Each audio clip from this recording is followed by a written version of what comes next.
Good morning, students. This will be the 7th session on the chapter planning. Continue with the topic list. Write down the next topic and give the heading procedures. We are going to discuss another plan which is formulated by the management of a company, and this type of a plan is called a procedure. So next topic number, write the topic procedures. Underline it, below it, point number A. Meaning of a procedure with an example. Meaning of a procedure with an example. See the page number of your edition and write down the page number beside the topic.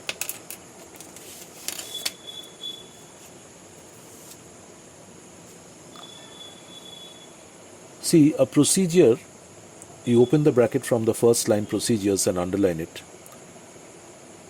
which says that a procedure describes the exact manner in which a certain activity is to be performed.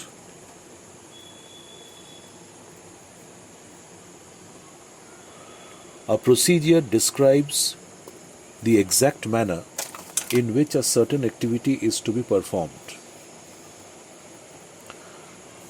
It means then that procedure is another plan which is prepared in a very detailed manner. It is more comprehensive and detailed than a policy. Policies, as you know, is a general statement, but procedures are derived from the policies of an organization. This plan, called a procedure, it is derived from the policies of an organization, and they are laid down in a much comprehensive and detailed manner. It is a chronological sequence of steps to be taken for performing a particular task. This plan, called the procedure, it describes in detail and in a stepwise manner, one step at a time, that what exactly needs to be done to complete a particular job, how a job can be completed step by step in a definite sequence, and what are the activities which are to be performed in each such step. It spells out a series of steps arranged in some predetermined order. Cancel the word best, it should be only predetermined order. Procedures are designed. Please cancel to and write for implementing executive policies. It should be procedures are designed for implementing executive policies and achieve the objectives of an organization. Now, you can explain more clearly that what a procedure is with the help of this example. For example, an airline company adopts passenger safety as one of its objectives.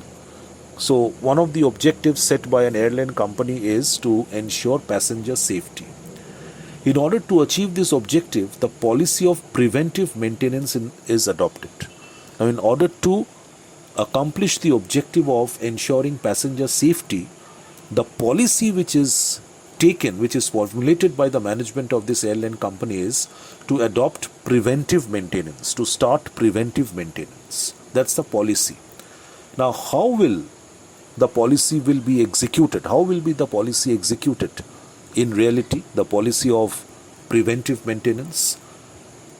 This is because traffic safety requires proper functioning of all the equipment. In order to achieve this objective, the policy of preventive maintenance is developed. This is because traffic safety requires proper functioning of all the equipment of an aeroplane. So therefore, preventive maintenance, this policy has been formulated by the management because traffic safety, passenger safety can only be ensured through proper functioning of all the parts, all equipment of an aeroplane. So therefore, a detailed procedure is now developed, is now formulated, so that the policy of the aeroplane company, of the airline company, the policy of preventive maintenance can be executed in reality. A procedure for carrying out preventive maintenance is therefore required. Such a procedure would spell out a step-by-step ordering, that is sequencing. How will the policy of preventive maintenance get executed in reality? That will be spelt out step by step in a definite sequence by a proper procedure. So such a procedure would spell out a step-by-step ordering, that is sequencing of actions. So what actions are to be taken, what tasks are to be performed stepwise, one step at a time, in a particular sequence, in a definite sequence, so that the policy of preventive maintenance can be executed. So that will be spelt out by a procedure. So such a procedure would spell out a step-by-step ordering of actions to be undertaken for conducting preventive maintenance checks. So close the bracket after that. Now come down to the next paragraph and open the bracket from the second line, which is saying procedures are used in all major functional areas. Procedures are used in all areas of the organization, functional in all functional departments of the organization. Every department of the organization has its own set of procedures for performing tasks. So procedures are used in all major functional areas. Purchase department has a purchase procedure. Human resource department has a procedure for selecting new employees and workers. There is a grievance handling procedure for handling the complaints and grievances of the workers and employees. Then there is a procedure for processing orders. So these are the popular examples of procedures which are actually developed and implemented in different areas of an organization. Excuse me. So close bracket. Now, point number B in your topic list, please add the next topic, point number B. Importance or advantages of procedures. Importance or advantages of procedures. Within brackets, see the page number of your textbook and write the page numbers. Open the bracket from importance of procedures, and beside it you can write advantages also and underline it. Now let us now discuss the various advantages or importance of developing good procedures and implementing them in an organization.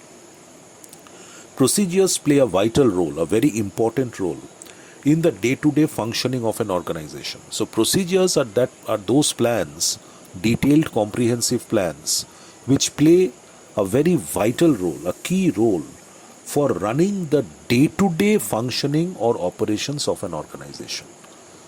Procedures play a very important role for running the day-to-day routine operations of an organization. The same type of operations which need to be done over and over again. So these operations can be streamlined, these operations can be performed in a much better manner,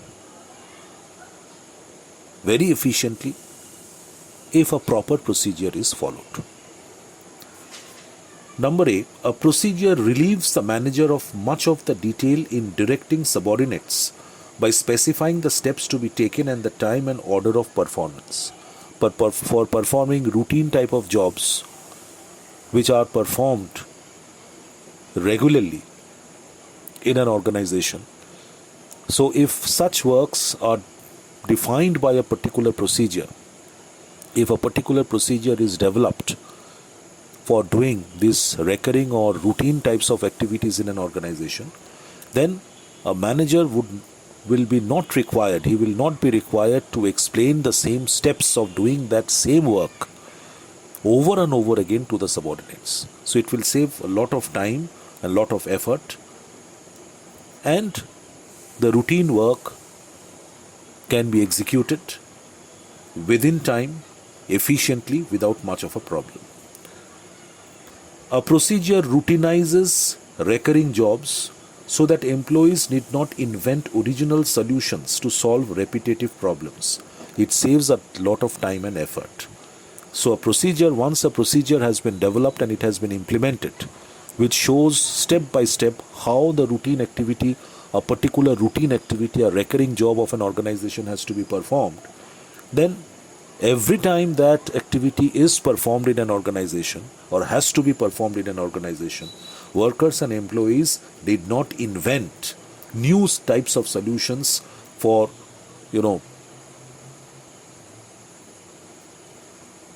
carrying out that same type of an activity.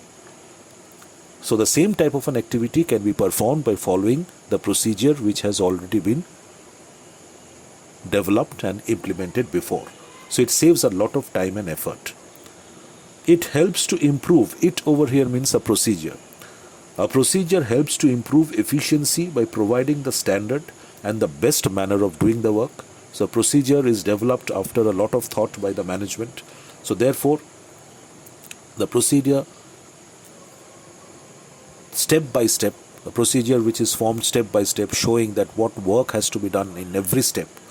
So these steps are developed keeping in mind for improving the overall efficiency of the workers and employees, and a good procedure provides a standard. It gives a target, it provides a standard, and also suggests the best manner of executing a particular job. It helps to ensure consistency and uniformity of action by avoiding chaos and random activity. So if the same procedure is followed over and over again for doing the same type of work, then it will ensure consistency and uniformity of action. All the workers and employees will be doing the same type of job in the same manner. So their working methods will become consistent and uniform, and it will avoid a lot of chaos and random activity in the organization. By laying down the sequence and timing of tasks, a procedure facilitates delegation of authority and executive control. Since the procedure has been developed step by step, it shows that what steps are to be performed for completing a particular job in a definite sequence, and each step is described in detail.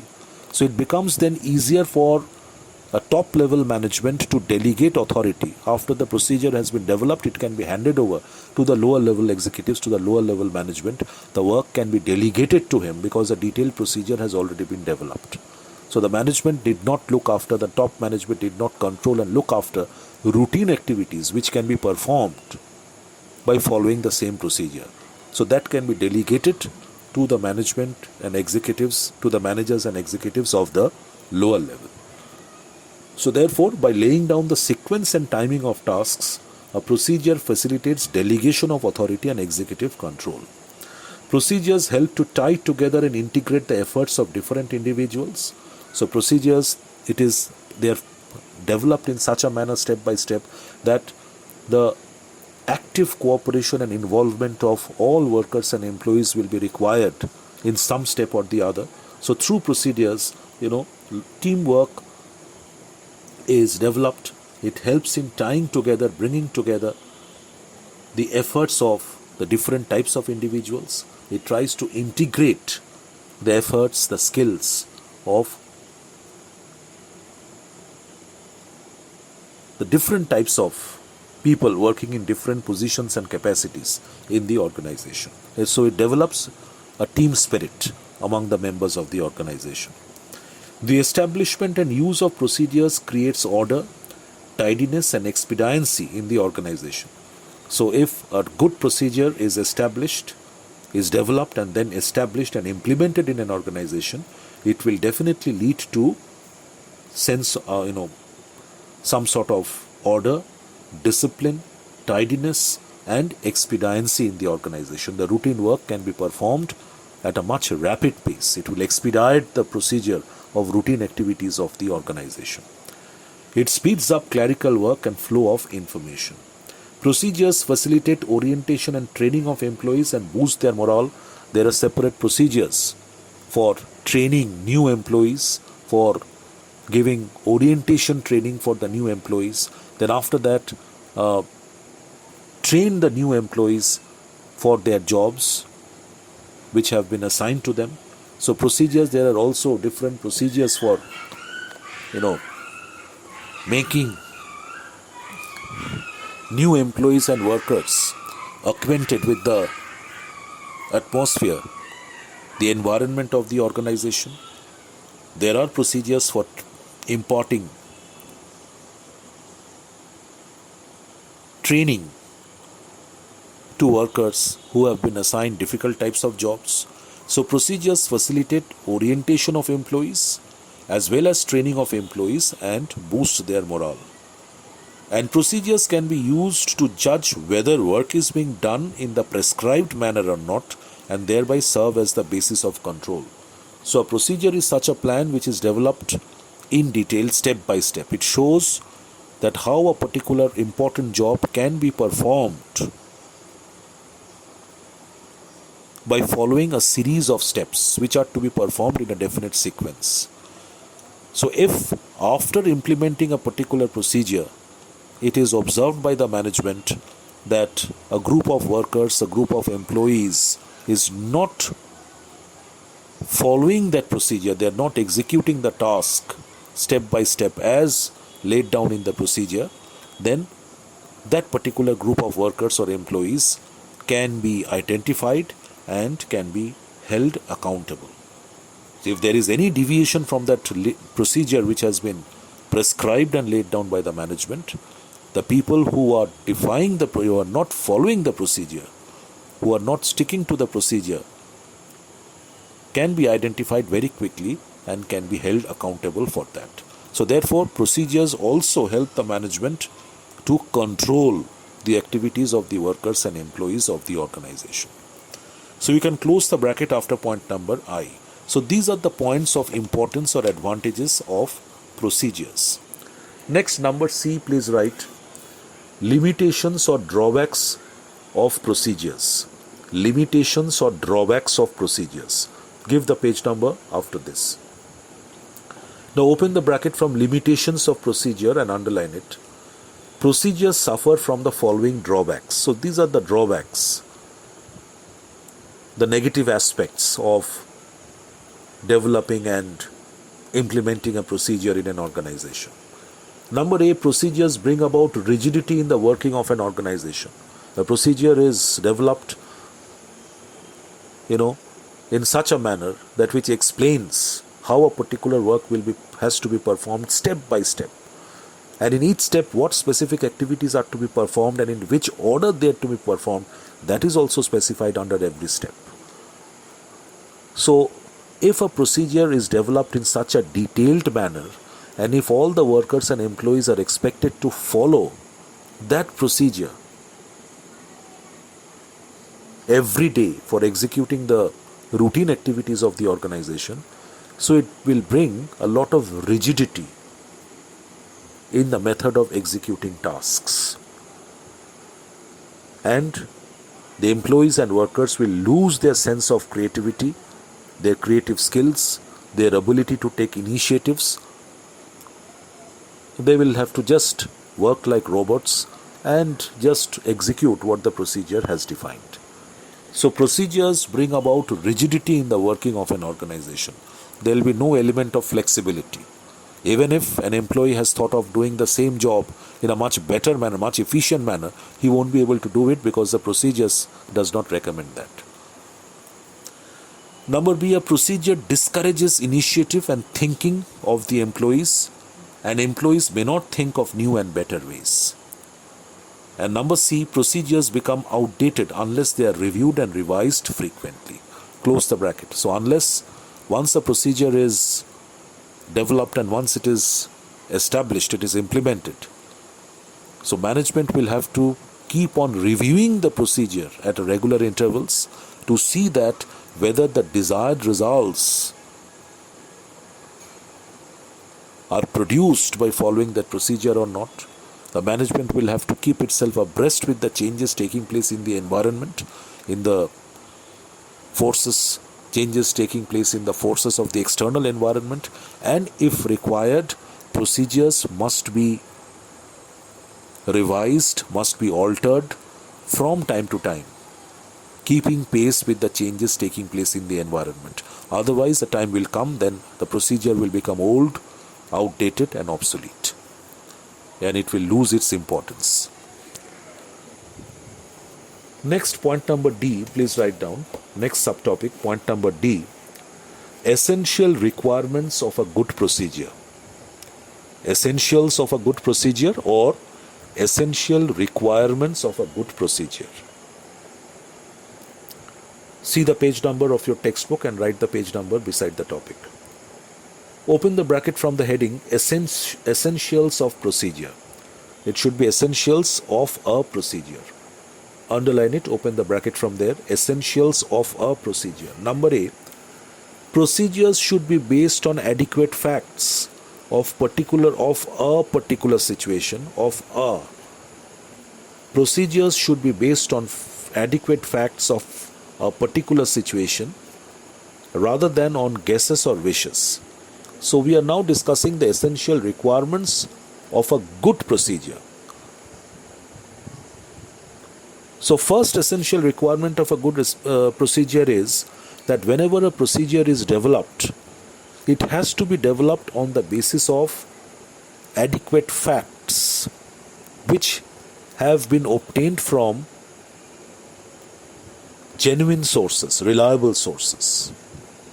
If procedures are developed on certain facts which are not correct, or certain information rather which are not correct, then that procedure won't be a good procedure. And procedures cannot be developed on the basis of the whims, wishes, the guesswork and discretion of the management. Procedures, a good procedure must always be developed on the basis of correct information gathered from genuine and reliable sources. Number 2, a good procedure must focus on the desired objectives and established policies of the organization. So this is one of the most important requirements of a good procedure. A good procedure must be developed so that the objective of the organization is accomplished and the general policy of the organization is implemented in reality. A procedure must be formed in light of the objective of the overall objective of the organization and the policy statement of the organization. Procedures should be standardized so that responsibility can be easily fixed. So procedures must be made standardized, uniform, so that responsibility of carrying out every step of that procedure can be delegated to a specific set of workers. Procedures should be well balanced, reasonably stable yet flexible enough for adoption to changing needs of the environment, changing needs of the environment. A procedure must not be framed, must not be developed in a very rigid manner, very tight manner, so that there are no scopes for changes at all. So a procedure, once it is developed, while it is being developed, it should be developed in a very balanced manner. Some portion of the procedure has to be rigid, whereas it will also have sufficient rooms for incorporating changes as and when required. And procedures should be reviewed periodically and should be adjusted. Cancel the word adapted and write adjusted, and should be adjusted to changing conditions. So the management of an organization must keep on monitoring and reviewing the procedures at regular intervals, and if necessary, the procedures must be altered, revised in order to adapt to the changing conditions, in order to adjust to the changing conditions of the environment. So close the bracket after point number E. So these are the essential requirements of a good procedure. Now after that you write the next subtopic, point number F, the next subtopic, or point number E rather. Point number E, differences between policies and procedures. Differences between policies and procedures. Write the page number within brackets and mark the topic important. So open the bracket from the heading It should be differences, add one S, differences between policies and procedures. 10 points of difference are given. I will mark the important ones for you. Number one, please mark number one, point number one. Policies are general guides to thinking and decision making. It should be policies are, or you can write they are. Policies are general guides to thinking and decision making. A policy is that type of a plan which is not laid down in much detail. It is not a comprehensive plan. It is just a broad general statement which is made to accomplish the objective of the organization. So policies are general guidelines to thinking and decision making of the management. You can write thinking and decision making of the management, full stop. Procedures are, you can write these are operational guides to action. Procedures are detailed plans which explains step by step how the regular day-to-day operating activities are to be performed. So procedures are operational guides. They serve as guidelines to execute the day-to-day operations. So procedures are operational guides to the regular type of activities. Number 2 not required. Number 3 give a tick mark.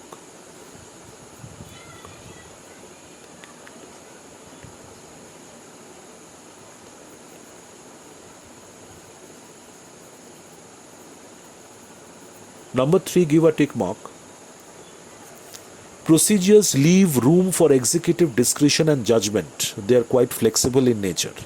So while a policy is being made, a policy leaves sufficient room for the managers, for the executives to exercise their discretion and judgmental abilities. And they are quite flexible in nature. If required, the general policy of an organization can be reviewed, can be changed. But procedures leave little room for reflection and deviation. Okay? Procedures, once developed and once laid down, they leave very little room for reflection and deviation from that prescribed procedure. They are quite rigid in nature. Then after that you tick mark point number 5. Study point number 5.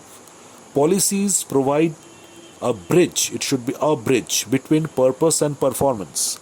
Policies try to connect, it tries to establish a link between purpose means the objective and the performance, the actual task.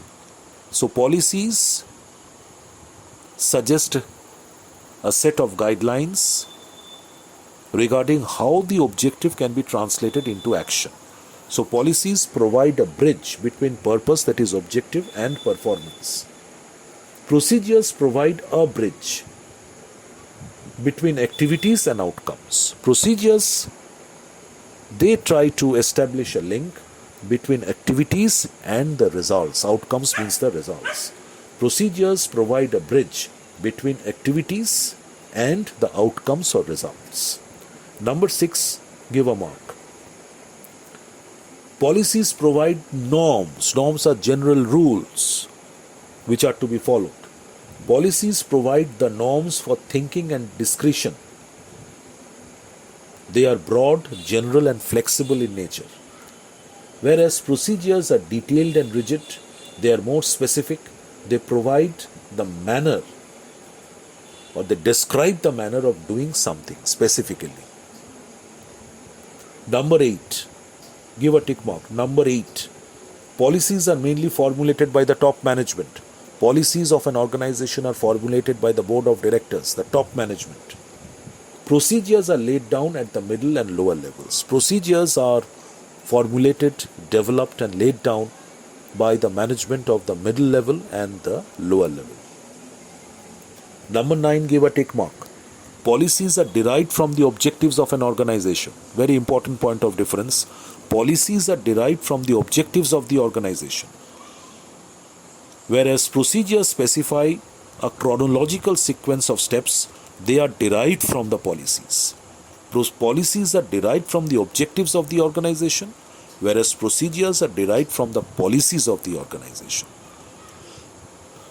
Policies are expressed in the form of general statement, form of a.